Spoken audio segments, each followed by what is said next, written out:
দেশি মৌরলা মাছের ঝাল শুধুমাত্র একটা পেঁয়াজ দিয়ে খুব সহজে বাড়িতে বানিয়ে নিন।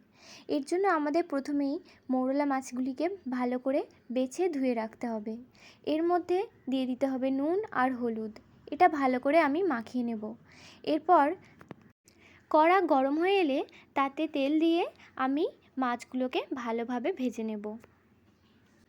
আমার মাছগুলো ভালো করে ভাজা হয়ে গেছে।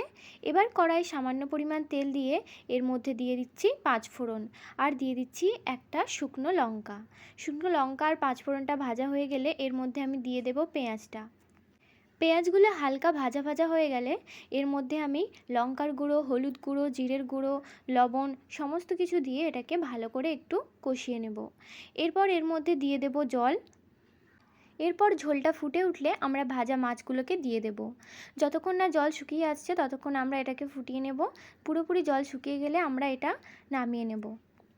একটু ঠান্ডা করে গরম ভাতে পরিবেশন করুন। ধন্যবাদ।